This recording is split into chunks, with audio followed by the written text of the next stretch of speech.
Hey there, everybody. This is Kenny along with Kenny Squared. Welcome back to Sports on the Positive Tip. We have conversations at the intersection of sports and faith.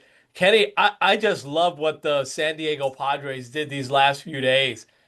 Because the Padres have run out of money. They had signed all these big contracts a few years back, and they really don't have much money left, but they really picked up some players that they're not going to be paying much for. I mean, listen to these names: Walker Bueller, Nick Castellanos, Ty France, Miguel Andujar, Griffin Canning, who probably won't come back till middle of the year, but I mean, he pitched great for the Mets last year. Jermaine Marquez, Freddie Fermin. I mean, they picked all these guys up over the last month or so, and some of them over the last couple of days. What do you think about some of these moves that the Padres made? I like moves like that because like three of those guys are gonna stink. Like they'll hit spring training, they have like a 70 RA or bat 190. But like you might have one or two of these guys that you kind of catch lightning in a bottle. I think of Matt Carpenter with the Yankees a few years Yeah, ago, where it's like, we'll give it a shot, and then he just like goes off. So I yeah, think like having that, especially for a team that is trying to cut payroll, I think that's really helpful for them. I think so. Yeah, absolutely. Absolutely. I love some of those moves. I think you're dead on. Um, Tyreek Hill getting cut by the Dolphins, I compared Tyreek Hill, it's a different sport, but Russell Westbrook, whom I've loved over the years. But when Russell Westbrook lost his speed, started to get a little bit older, that's where he started to have issues. I mean, for the first 10 years of his career, he was unbelievable. MVP, averaged a triple double for the year. And he's played better the last couple of years, I think. But Tyreek Hill, I thought over the years was underrated. I thought that he was one of those clutch receivers, but when he got the ball, he was so dangerous. But I'm just wondering with this injury that he had, will he lose some of his speed? I'm sure a team is going to take a chance on him. Yes. Uh, um, there's a lot of chatter already about him going back to Kansas City, but Yeah. which I think that's probably a fine place for him to go. Yeah. But people can't be expecting him to be like 2018, 2019 No. Tyreek Hill. Yeah. And Yeah. especially like you're talking an older receiver with a devastating injury, Yeah. there is a lot of risk there. Now it works, and he'll probably have a good bounce back year. But I could see a team let's say Tennessee, where it's like they are known for getting the washed up wide receivers that are a little past their prime coming off of an injury.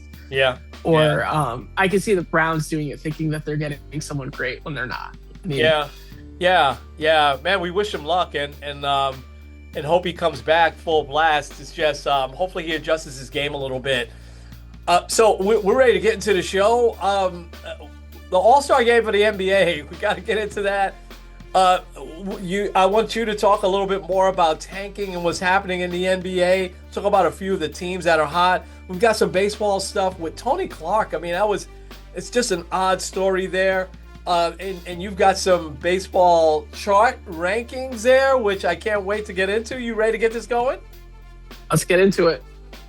This episode of Sports on the Positive Tip is brought to you by the Tavern Coffee House. Attention, coffee lovers. Are you craving the perfect cup of coffee to start your day?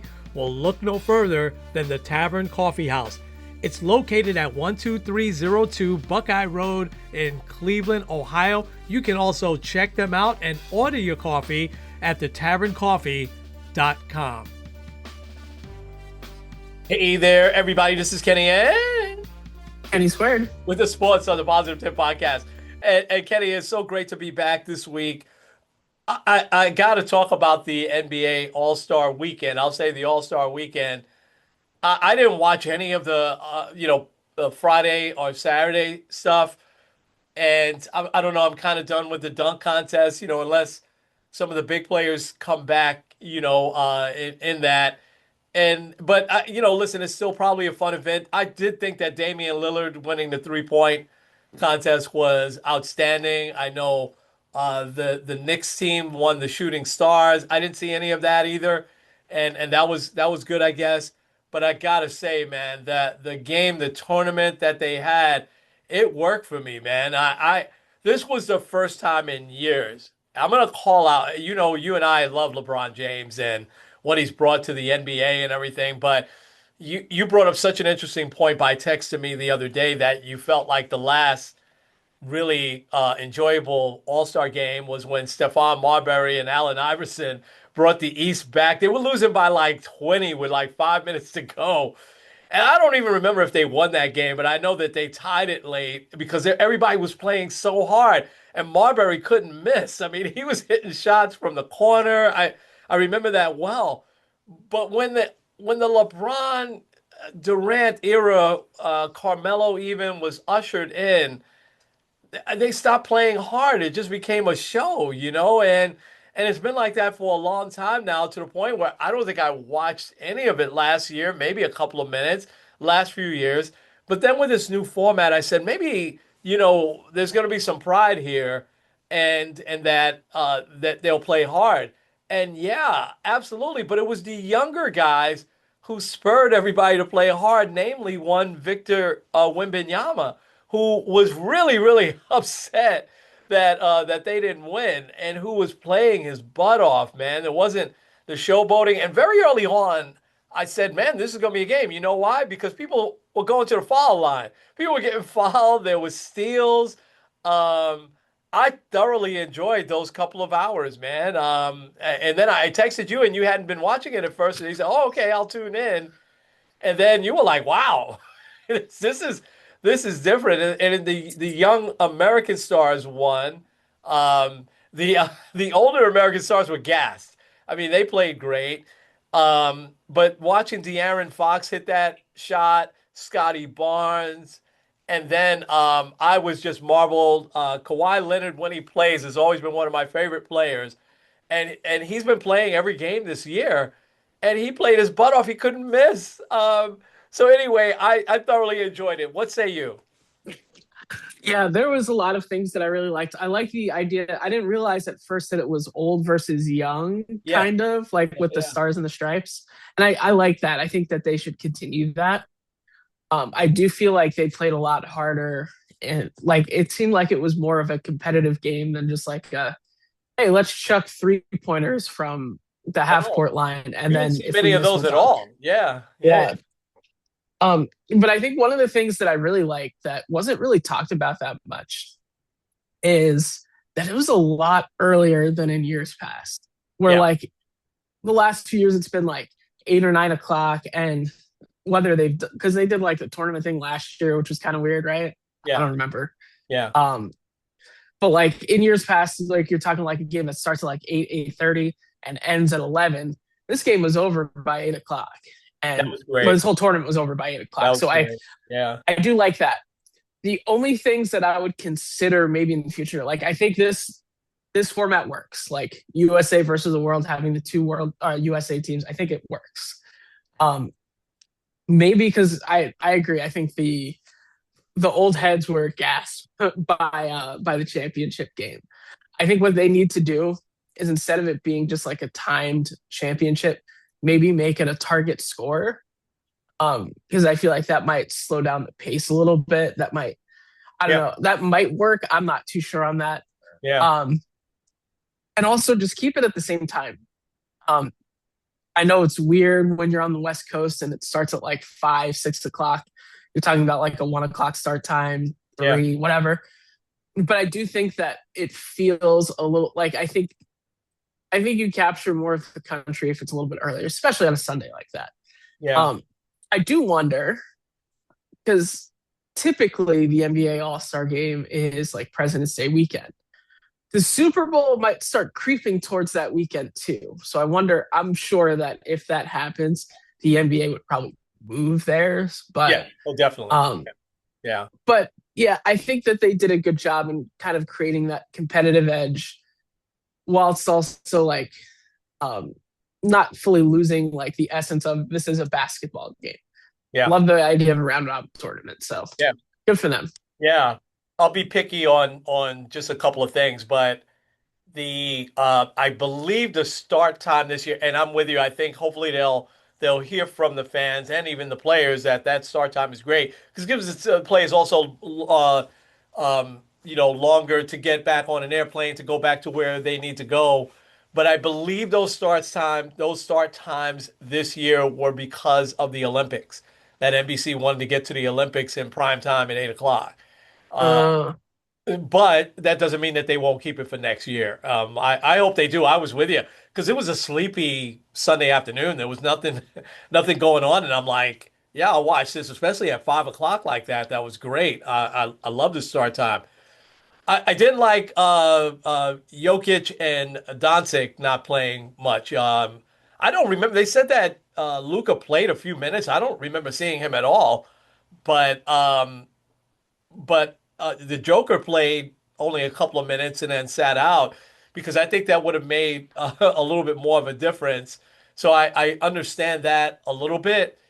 The only little picky thing that I have is it took NBC a while, and the announcers were great. I thought they had a combination of being a little lighthearted because it was an all-star game, right? But also saying, Reggie Miller kept saying, "Okay, we got a game now. Look at the way these guys are playing." But I had no clue what the overtime rules were, right? I was the first to get to 5 points, I think, when one of those games went into overtime, and it took them a while to explain that because I was like, "Oh, okay, is this a 5 minute overtime?" And just like in the regular season, but it was just whoever gets to 5 points first, which I thought that was good because it was only a couple of possessions, but they played really, really hard on those possessions. So, but that's being picky. I'd like to see everybody that shows up play. I know Curry couldn't play because he's been injured, but I had never heard that Luka was injured. I'm just wondering why he didn't play. So uh, yeah, he was dealing with a hamstring. They he's said still that dealing with. he, Okay, all right. So that makes sense. That yeah, makes sense. they said minutes restriction. To me, like in an All Star game, like it's either you're 100% or you just sit out. yeah, Like you see it in baseball. Like even if yeah, someone's like, "Oh, my pinky hurts," like they'll just sit out. I think yeah. that's what they should have done. And I do like that they show up for it, right? Because there's a lot of other stuff that happens that, we're not privy to, right? They go do a lot of events, they sign autographs. So I do like, even if a player is injured, that they show up. Like Damian Lillard being there, I thought was great. I saw Jason Tatum not named to the team, obviously, but I saw him there, you know. But it was a lot of fun, and I hope they keep it like that. It reminded me of old school of pre 2002, 2003 when the basketball All-Star game was right on par, I thought, with the baseball All-Star game, for years. So the football one is never coming back. I just, they're going to stick with what they're doing now, and that's fine. But if the NBA one and if the NHL one used to be very, very competitive as well, if both those come back, it'll be really, really nice, to see. But before we get to some of the games that are coming up this week, I wanted to give you some space because you had some thoughts on tanking, which the Pacers and the Jazz got called out. The Sacramento Kings, I was surprised they didn't get called out because they were very much doing that. I think tanking is awful. And I don't still understand. I thought that the reason why they put in the lottery was to prevent tanking because you just don't know. And that's a long time ago now. So I remember it was the Denver Nuggets back then that were tanking, or it might have been Portland. I think it was Denver because it was a game against Portland, and I think they were just moving out of the way when they were hitting layups, and that was when David Stern put in the lottery. So I mean, you could tank just like the Knicks, I'm sure did several years ago, and still not get the top pick or even in the top five. So what thoughts do you have, and how do you see this playing out now? Yeah, so I've been doing a little bit more of a deep dive on it since we talked about it last week a little bit. Also stumbled upon an X post from Mark Cuban who talked a little bit about like how he hated that he got fined for tanking, but tanking really helped his team. I'll just give his other perspectives. He says tanking's not the issue in the NBA. The bigger issue in the NBA is making the games affordable. Because he had said, yeah, you don't really care. If you're a fan, you don't remember the final score of a game that you went to. Um, or if your favorite player didn't play because they're hurt or whatever. You care about more of the experience of the people that you're with, which is interesting, Yeah. especially coming from an owner like that. Yeah. Um, or I guess former owner, but Yeah. um, he had said that while he was an owner, one of the proposals he had was completely eliminating the draft and having like salary brackets for rookie player, like potential rookies. So let's say it's like $1 million for like the the team with the worst record. That way, there's a little bit of there's a tier in there, so that like if let's say the number one prospect in college wants to make the most money, they'll go to the team with the worst record. I don't know if that would work because then you still have like teams that or players that would want to go to say the Lakers or the Knicks or the Celtics or like the Heat, like one of the high profile teams. Yeah. I'm not for completely eradicating the draft. And apparently that's something that they're considering. Um, but I think it's just we'll still have the issue of the Wizards will be bad because no one's going to want to go to the Wizards. The Kings will be bad. Like we'll still have those teams that are always going to be bad. Yeah. Yeah. But I think one of the biggest things, one of the issues in the NBA is being in mediocrity. I feel like you could probably look the last like 2 or 3 years, the play-in tournament has been a lot of the same teams. Whether you're talking like the Bulls, the Hawks, like teams like that. And I think kind of being stuck in that mediocrity is really where it stinks. And that's why I think some teams tank. I think there are two solutions that I saw that are interesting. One I'm not as for, but I think could be fun. And that is a draft tournament. So you get all the teams that miss the playoffs and you do like a single elimination tournament. Top team gets the number one overall pick. Huh. Okay. My biggest issue with it though is I don't know when you'd play it. Right. Because like you would have to probably coincide it with like the play-in tournament. And like that's like it's hard because also like teams are checked out. I mean, we have teams checked out in the middle of February as it is. Yeah. So like it's hard to say like, hey, let's play a tournament to try to get the number one overall pick. And also like some of the logistics of like how long would this tournament be? Yeah. Because like Yeah. you can't do back to back to back to back games. Like it would Right. be hard to figure that out. Right. To me, the easiest solution is completely revamping how we do the lottery system. What I would do is all the teams that miss the playoffs all get the same amount of odds. So there's no stacking if you have worse. So like if you miss the playoffs by a game, you miss the playoffs by 50 games. Everyone has the same chances. The other thing I would do is the entire lottery system, like everyone is picked randomly. So it's not like just the top 5 or the top 6. I think baseball does the top 8. Right. Like everybody has the same amount of chances. So like if you are the worst team, you could be the first pick, you could be the 14th pick. Wow. I think randomizing it fully would help because then there's no incentive to be worse than you are. Like if you miss the playoffs or if you're the worst team, like it doesn't help you at all. Yeah. And then the other thing that I think could be helpful is if you have a top 5 pick, you can't get a top 5 pick the next year. That way, like teams can't, like, first of all, it's hard to tank in this type of system, but then you don't get the same teams getting like the top 5 guys. Yeah. The only thing that I think would hurt with this is it would be really hard to trade draft picks, which might also be good because then you don't have a situation where like OKC has like 800 picks in the first round over the next 10 years. Right. Like I think that could make it a little bit even. And also it gives the opportunity for some of the mediocre teams to potentially get a top 5 pick and work around that. I think it could help in that way. But I don't know. I think the whole system, there's definitely something wrong with it.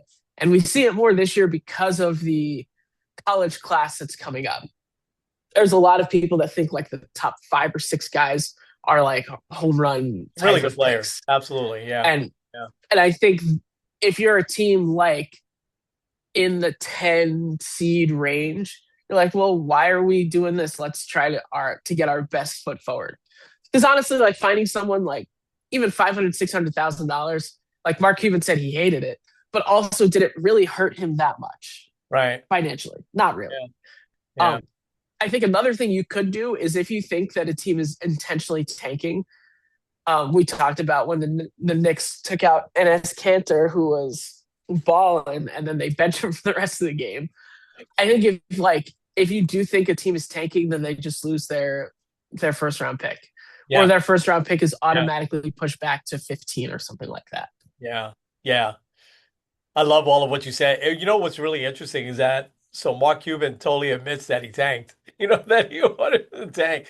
Nothing they could do to him now, right? Because he's, I think he's still involved with the team, but he's not the owner anymore. I guess there's nothing they could do to him now.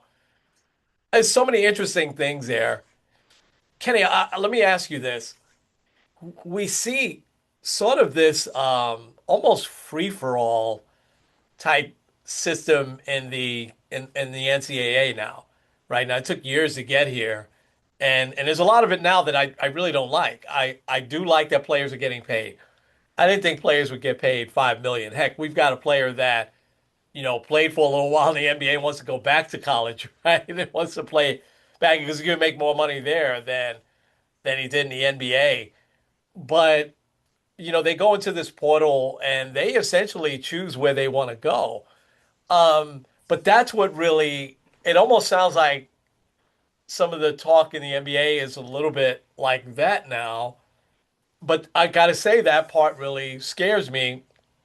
But if we look at these rules that have been in place for a long time, um, is that fair?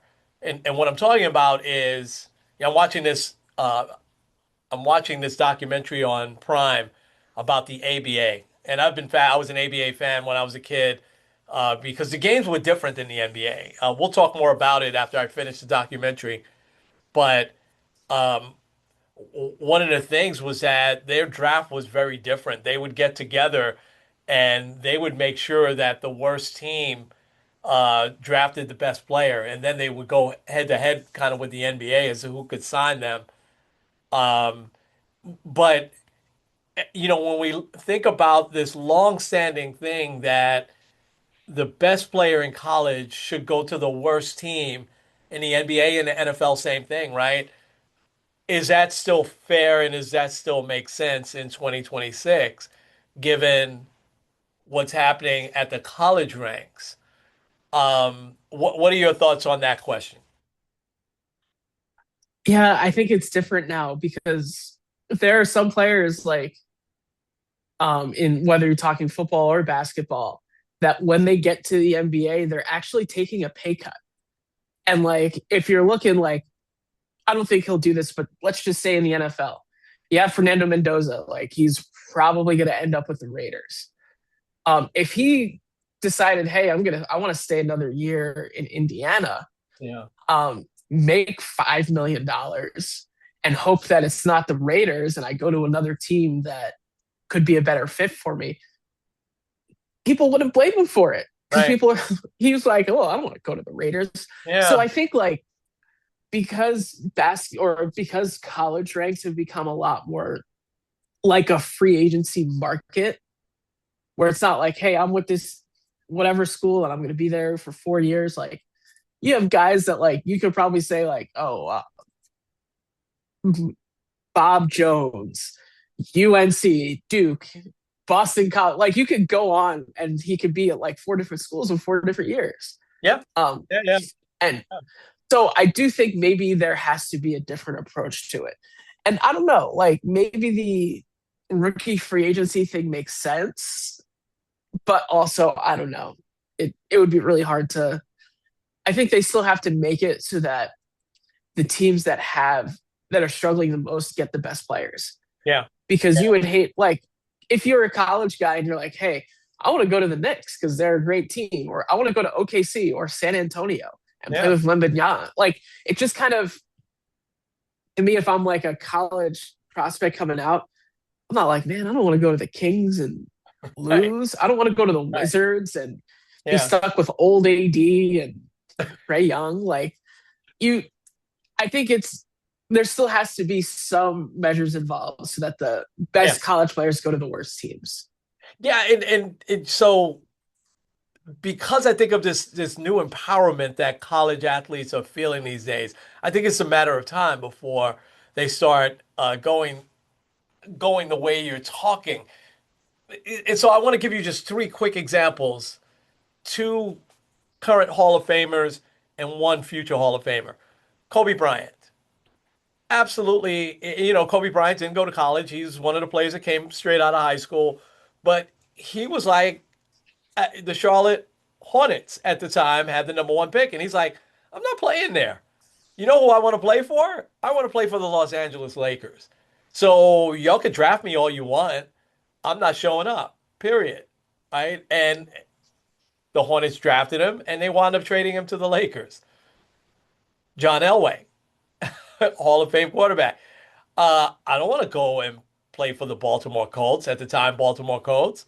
I don't want to play in that side of the country. He was a West Coast guy, you know. And you know who I want to play for? I want to play for the Denver Broncos. And actually, really, I want to play for anybody in the West Coast. I don't want to play on the East Coast. Y'all could draft me. I'm not showing up. They drafted him. He didn't show up, so they had to trade him, to the Broncos. Eli, same way. Now, Eli's a little more driven by his dad, supposedly, but Eli gets drafted. Why would you not want to play for the at the time, San Diego Chargers? Well, San Diego Chargers weren't that good then, you know, but, he wanted to play for the Giants. He wanted to play somewhere on the East Coast. Um, and of course, the Chargers drafted him and traded him to the Giants. So I think we haven't seen much of that, but I think that's coming. I think especially the empowerment that these players feel, and you gave a great example of Mendoza. At this point, probably Mendoza knows he's going to the Raiders, but he's already declared now there's no turning back, But suppose he said, who's got the number one pick this year? I don't want to play for the stinky Vegas Raiders. I don't want to go to Vegas, period. I'm a Midwest guy. I'm going to go back to college one more year because he had eligibility. We just saw that, and it's mostly done, right? We saw the court order for Trinidad Chambliss with Ole Miss, who instead of jumping into the draft wants to go back and play one. His sixth year, by the way. But I guess, they're adding up. So they're finding these loopholes, right? They're adding up that he's played a total of 3 years if you add up the games that he's played because he's been injured, right? So anyway, I don't know where this goes. I know that tanking is not good for the sport. I'm going to disagree with Mark Cuban just a little bit, right? This really never happened to you and I, but you think about the fan that, the Lakers, I'll use LeBron James, right? The Lakers come to the Garden once a year. You know that there's a lot of fans that um, they're gonna save up their money. They want to see that one game, right? Because they want to see LeBron James. Um, and suppose LeBron James doesn't play because they're tanking. He's healthy. He's a healthy scratch, and they don't play. He doesn't play because they're tanking. I think that impacts the fan. The fan is going to remember that. Especially the 8, 9, 10-year-old fan. I thought I was going to see LeBron James. I got there and he's not playing. One thing if he's injured, nothing you can do about that, right? But you know, I so I do agree that sometimes you don't know the score.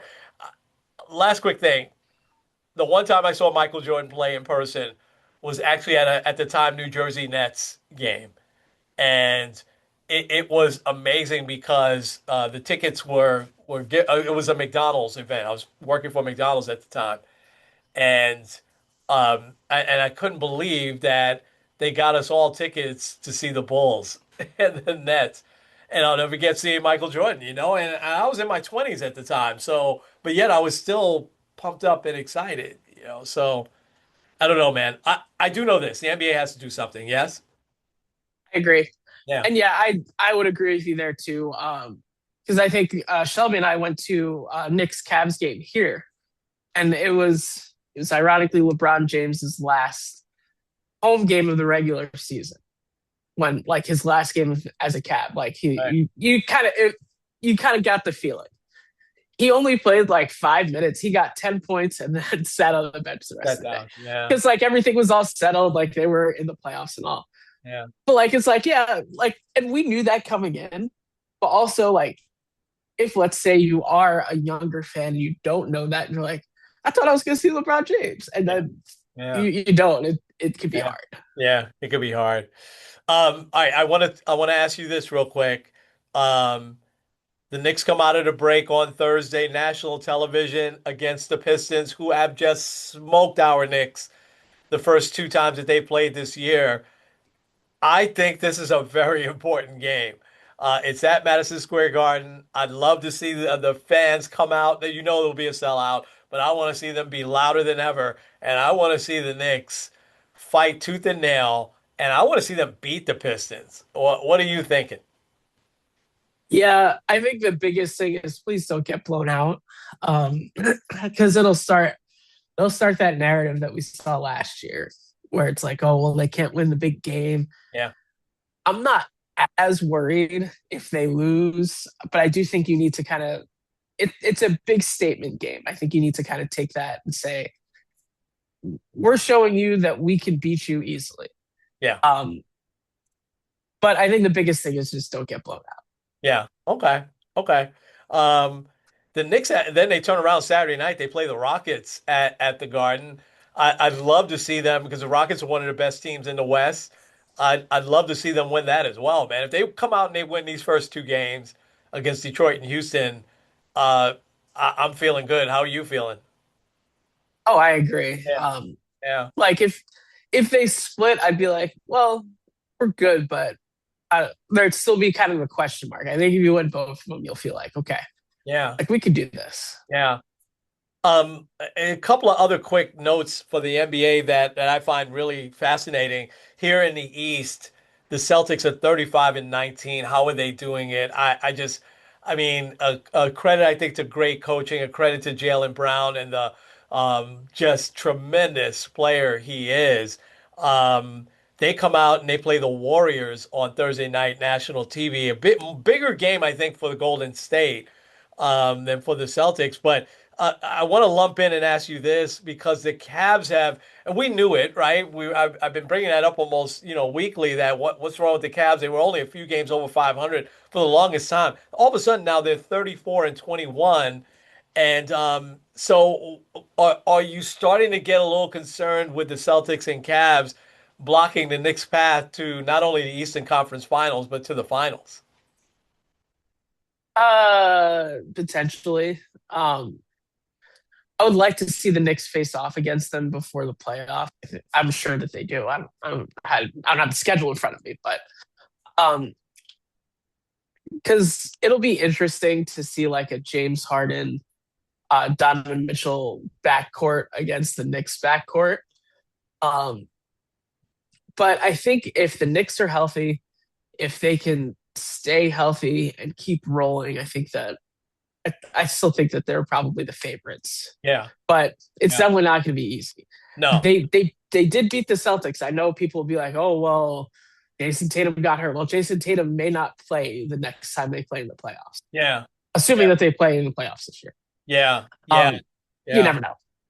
Yeah. Interesting. One of the things he said is that one of the things he's going to consider in making his decision is whether or not he interrupts what they have going, because they definitely have to play a little differently to bring him back in. But I'm like, if the Celtic players ain't feeling that way, they're like, yeah, please come on back, big boy. So I think the Cavs are going to be dangerous like they were last year. And I think the Celtics are going to be dangerous like they were last year. But I'm confident in the Knicks. They had a nice pickup, a few days ago. The guy was rookie of the year a few years ago, and all of a sudden in San Antonio, he's not getting any playing time. So I think that was a really nice pickup for them. They finally needed somebody with a little size, to come off the bench as well. Hopefully, OG is, OG's injury was just I shouldn't say just because. I imagine how painful that is, a torn toenail, right? The toenail tore Oof. off. But but that stopped him from we haven't seen him in a couple of weeks, stopped him from playing. So but that's not a injury that we don't see healing before, you get to playoff time. The Knicks definitely need him. Um, all right, you ready to shift over to a little baseball? Let's do it. I'm going to share the screen, but while this is coming up, break down what's happening with Tony Clark. And I actually pulled up some stats with Tony Clark because a lot of people think, or a lot of people forget that he's a very good player. He was a slugger, and he had 3 big years with the Tigers. But I want to share the screen here. But what's going on with him? And when I first saw that, I'm like, oh, he's stepping down because of this labor thing that may be coming up next year. He just doesn't want that pressure, but. I don't think that was the case at all, right? Nope. Um, well, let's start with the crazier part of it. Well, number one, there was an investigation, like there's a federal investigation going on with it. But no, he stepped down because they found an illicit affair with his sister-in-law. His sister. Um, Yeah. Wow. like apparently his sister-in-law, which funny, I'm reading the comments on it, and everyone's like, we need to know, is this like brother's wife or brother's, like your sister's, like Your were wife's sister. your wife's sister? Like we got to know the full context, but no one's really said anything. Yeah. Um, but it does kind of seem like there was a lot of just inappropriate stuff happening. Not just like he had an affair with his sister, but apparently there's been a lot of like special treatment and everything like that. Um, I was looking, they also said something about they were like building like offices near her, and also Tony Clark moved in that area.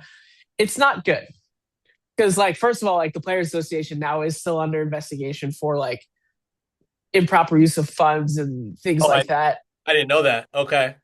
Yeah. Yeah, and this is they're all kind of connected in that way, but basically like they believe that there is an improper use of funds that, yeah, which like is always messy. But the worst part of this all is we are barreling towards December 1st, 2026, when the CBA expired. Yeah. And now the leader that was supposed to be like the biggest advocate for the players is gone.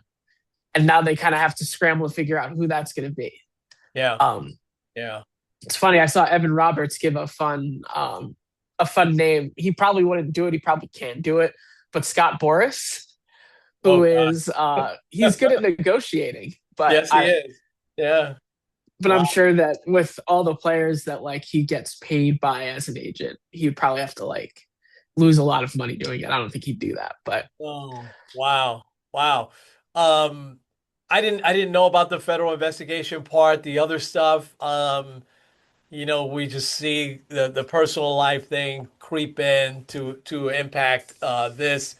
But it sounds like it ties in if he's using funds to build offices close to where his sister-in-law is at. I mean, it's just an odd story. But Tony Clark's been there for a while now, and you just wonder. I don't even know who the number two person is there. That would probably be whoever that is the logical person to take his place, maybe. But as you said, it's got to be somebody that's really familiar with what's going on, because this is not good, not good at all. Tony Clark was a pretty good player. Do you remember him on the Yankees? He played on the '04 Yankees. I try to forget that team. But yeah, I do remember him. Yeah. 16 homers, 49 RBIs. The year before that, he played with the Mets, and I remember that well. And his stats were pretty much the same: 16 homers, 43 RBIs that year. But he played both teams. He played over 100 games, with both teams. But his big 3 years was 97, 98, 99. 32, 117, 34, 103, and then 31, 99. And a few years after that, he was having a really good year, and he was an all-star. So he was an all-star once. But Tony Clark, I thought, was a pretty good player, dangerous hitter. Certainly, would hit home runs. But I guess we're gonna have to see how this works out, man. I'm telling you, Kenny, I will say it here. What is it? 10 months early. If this is a prolonged lockout, if like the 2027 season gets really delayed or God forbid cancels off altogether, baseball is going to lose fans that ain't coming back. They came back in '94. They came back slowly, but in '94 baseball was very, and that wasn't even the whole season. That was half the season, but the playoffs and World Series. This generation of fans is very different, and baseball has the nation's attention again. With the Dodgers Blue Jays World Series, the year before that, Dodgers Yankees. Baseball has you know the nation's attention again, but the younger fans coming up, there's so many other options, and they will like find stuff to do in the summer. Unlike you and I, who will sit at home crying, "Oh, there's no baseball on," a lot of fans won't do that, because they're not as loyal to baseball as we are, or are even older fans of my generation, right?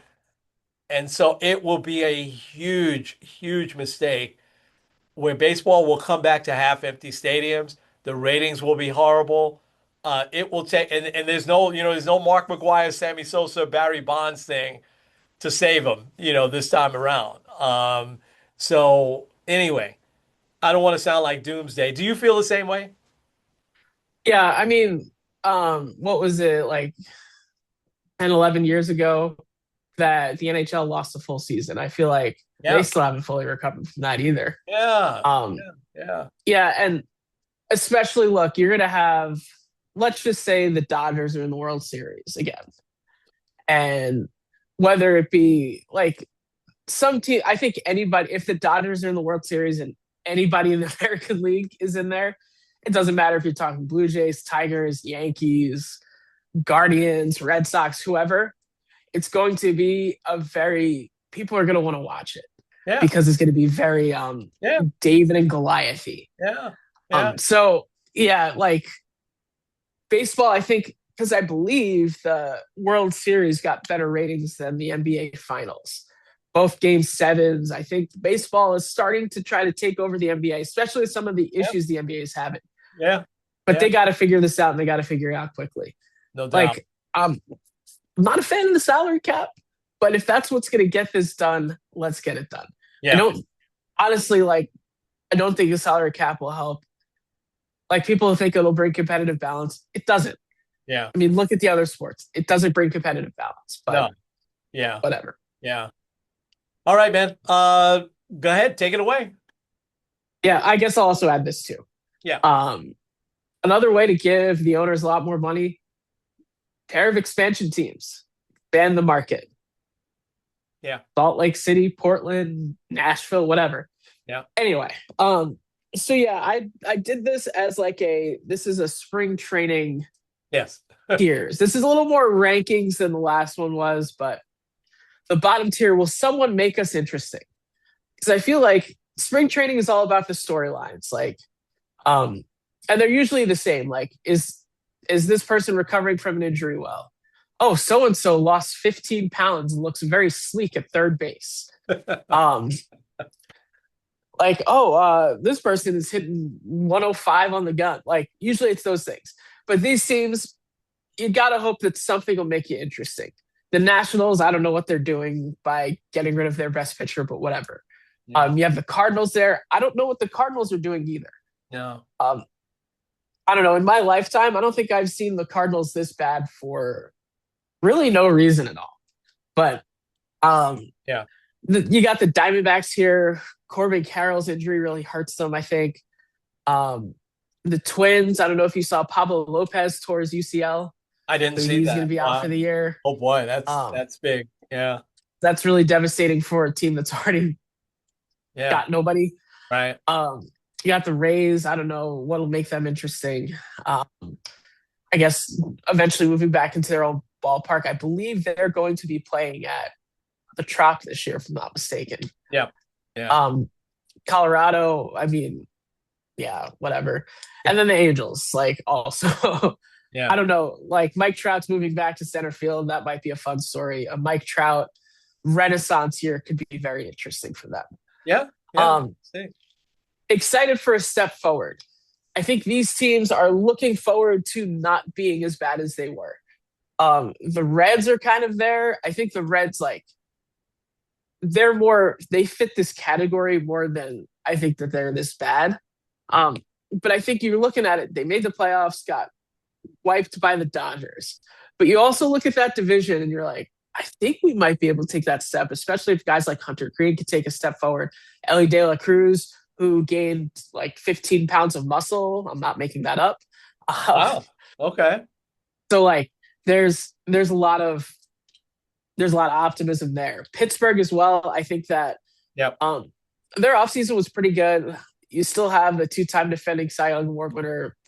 Oh no, not two-time. He should be two-time, but Paul Skeens. I Right. mean, Skeens is going to be up there. Also, hopefully hoisting a WBC crown in a little bit. Yep. Giants, I think they had a very sneaky good offseason. The left side of the infield is going to be really weird defensively with Devers and Arise, but I Yeah. don't know. It'll be exciting. They'll hit. They'll be fun. Yeah, they'll hit. Um, they finally had someone hit over. Well, they had someone hit 30 home runs for the first time since Barry Bonds this year.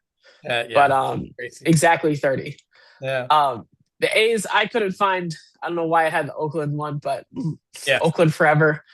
But I think what's exciting for them is they have a good young core, so we'll see what happens.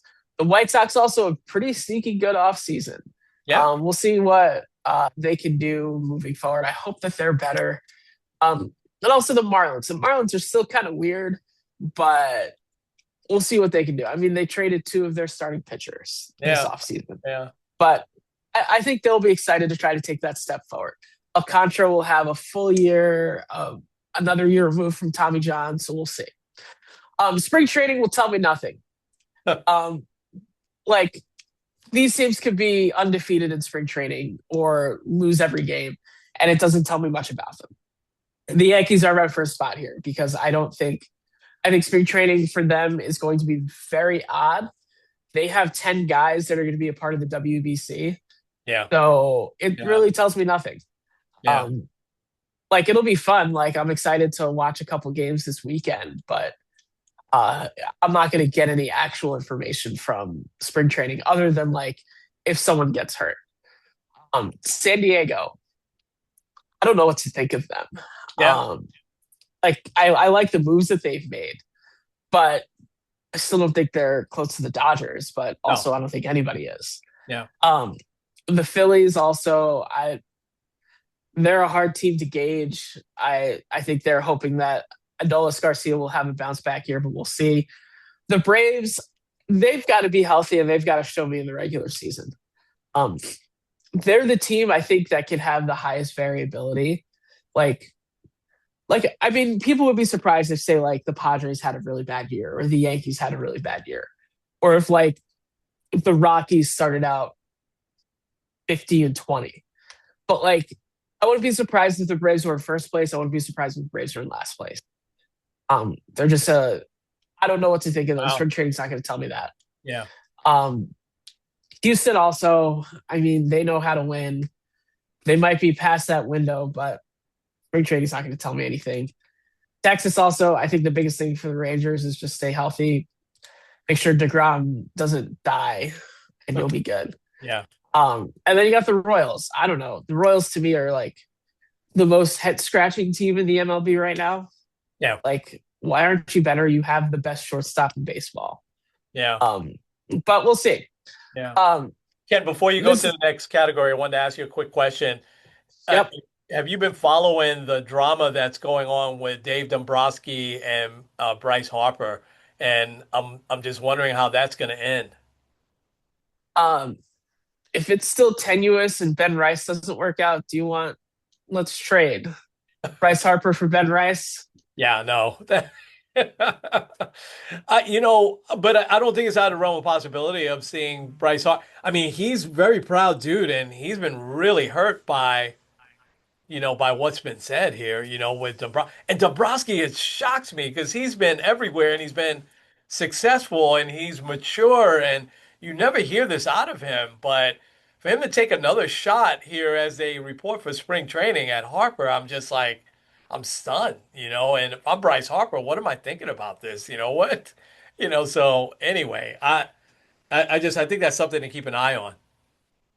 Yeah, it's not the best comparison, but it kind of feels a little like Baker Mayfield with the Browns. Yeah. Where like I feel like Bryce Harper kind of bleeds the Phillies. Yeah, yeah, And yeah, like he's really given up like he's really like embraced their culture, that city and everything. yeah. And it kind of feels like Dombrowski's like, okay, bye. And I Yeah. don't really understand it. I don't either. Um, Yeah. but I mean, Bryce Harper said he's excited to hit behind Aaron Judge in the WBC. Mm, So why don't you hit behind him and give us some pop? yeah. Uh, He wanted to play for the Yankees, and now he can keep his beard, So, yeah. well, all right. All right, go ahead. I'm sorry. All right. Next tier, this team could be special. I think that spring training won't say a lot, but I think going in, like, if you could go through spring training and you're like, okay, I kind of see how this is working, then they could be special. The Brewers might be. I don't know. It kind of seems like every time I think the Brewers are going to take a step back, they're just like, hey, we found this random pitcher that no one's ever heard of, and he's going to be starting the All Star game. Like, I still don't understand why they fully. Well, I guess I do get why they traded Freddie Peralta, but Yeah. it's kind of weird. Um, Yeah. I think the Mets, their biggest thing in spring training is to see how their defense works. Huh. Because you got a lot of guys that Yeah. are out of position. You got a Yep. lot of guys that haven't played together. Yep. So I think having the time and the resources to kind of see how that works. Yeah. Um, the Orioles could be special. I mean, you're probably going to see a couple of, wow, Pete Alonso hit a ball really, really far, and we're excited. Um, the Red Sox, I like what the Red Sox did, which scares me. Um, I think they had a really good offseason. You've got Garrett Crochet there another year. Roman Anthony is going to be part of WBC. He's replacing Corbin Carroll. So I don't know. It's the East in the American League is going to be crazy. Yeah. Aside Sure. from the Rays, Be fun. I think you got the Guardians too. I don't. They didn't really do a lot, but still, you got Jose Ramirez, which I think he still remains the most underrated player in the league. Yeah. Um, they also, it's like they have these random starters, and I'm like, wait, I think I've heard of this guy, and then he's like, oh wait, is this guy going to be the Cy Young? Like, it's just weird. Yeah. They're a weird team. Yeah. However, I got these guys as the top five. The Dodgers, I mean, we don't have to say much about that. Um, the Blue Jays also, I think that Yep. they've really shown that they're up there. Yep. I think they've shown that they're the team to beat right now. Yep. The Tigers though are right kind of behind them. I Starting pitching. know Yeah. I know their rotation is going to be really good. Yeah. Verlander's not going to give you 30 starts, but if he can give you 15 good ones, that's going to be good. Yep. Seattle also. They Yeah. kind of brought the band back, and they're one of those teams where it's like we didn't really need to do much, and we were really good. And also, our division is kind of so I think we're good. Yeah. And I didn't know who to put in this last spot, so I put the Cubs. Yeah. I think Alex Bregman fits there well. They're going to get back Justin Steele this year, so we'll see. Yeah. Okay. That's awesome.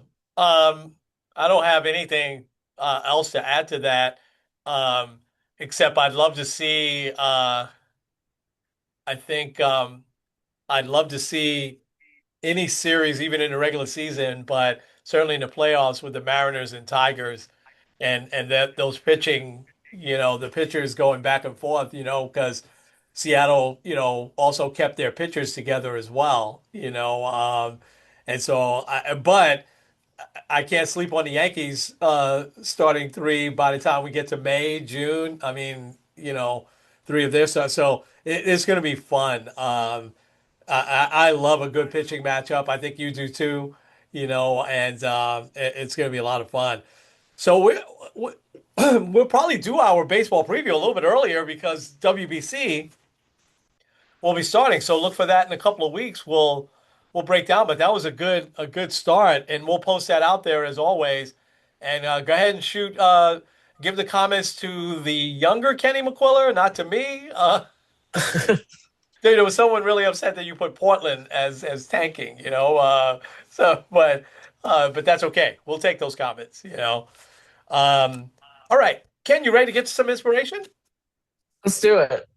I gotta go with Lindsey Vaughn, as I couldn't find anything about her faith, and some people keep it private, but to me, Lindsey Vaughn represents that athlete that just has that burning, burning desire deep down inside. And sometimes we watch that and it's hard to watch if an athlete stays a little too long that they don't want to let go. And maybe that happened with Lindsey Vonn here, but it doesn't really matter. I think that she fulfilled what she wanted to do. And I look back, she competed hard in every single Olympics. So she was in the Olympics in '02, '06, in 2010. In 2014, she was injured, but then she competed in 18, and then she retired for 22, and she competed here in 26. And so,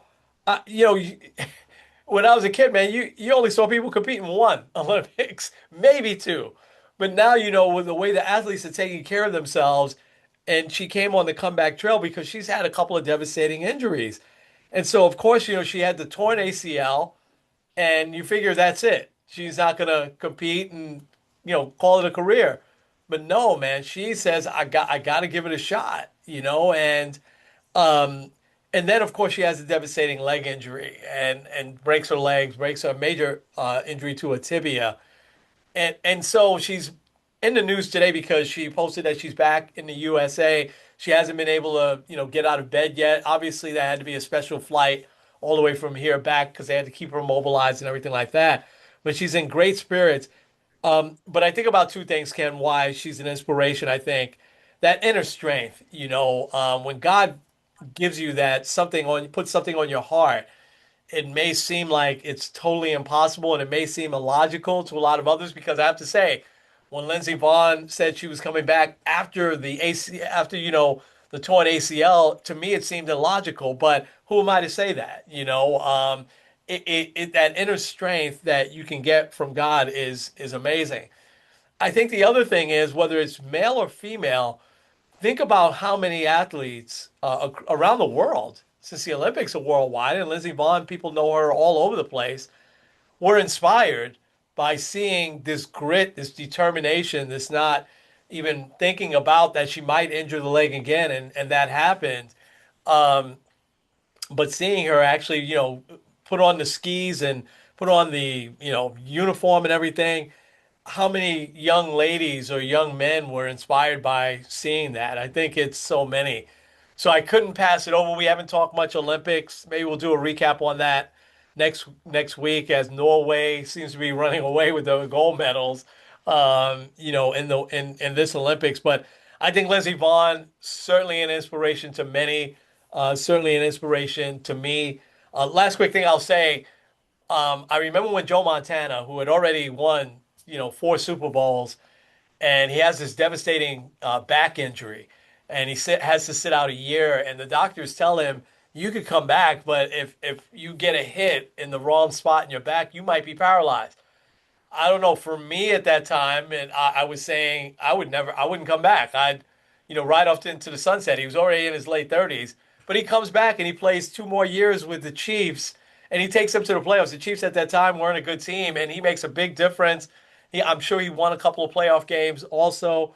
Um, so I didn't understand it then. I understand a little bit more now. That inner desire to want to still compete is really stronger when again, I don't know Joe Montana's faith either, but when God puts that in you, man, that's it. So Lindsey Vonn, inspiration today.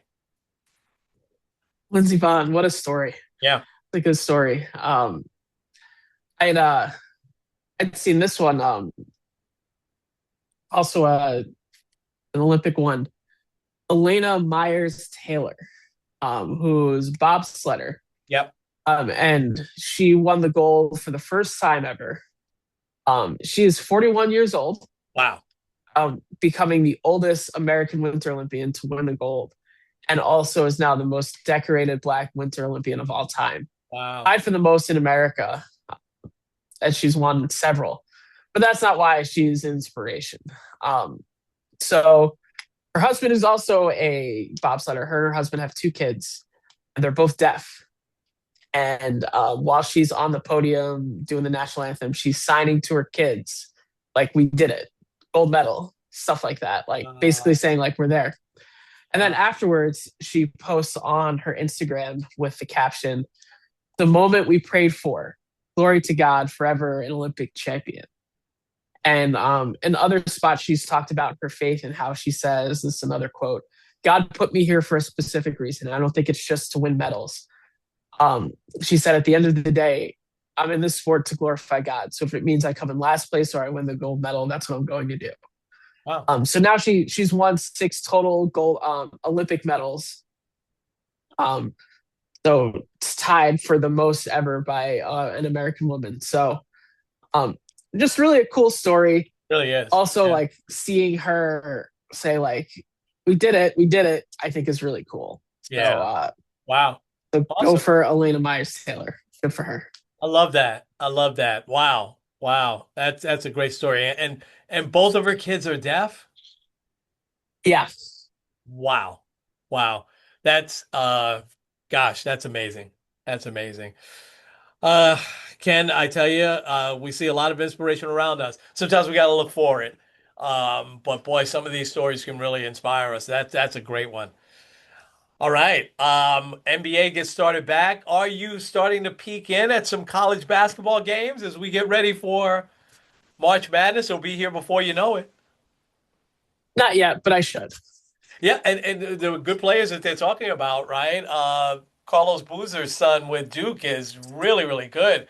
A couple of these guys, like the guy in North Carolina, got hurt. So you'll start to see some of these guys in the tournament. Arizona was doing real well, and they lost a couple of times in the last week or so. So there's really no clear cut again, there's really no clear cut, favorite as you start to roll into the tournament. But it'll be a lot of fun. There are some really good players from what I'm seeing. I'm starting to take some peeks at some games. I watched quite a bit not quite a bit. I watched a game on Saturday, a game on Sunday. So yeah, starting to be that really fun time of year with baseball starting and NBA playoffs, NHL playoffs, the March Madness. So lots to talk about. You ready to take us home? Yeah. This is Kenny Squared Ed. Kenny? Sports on the Positive Tip. We'll see you guys next time.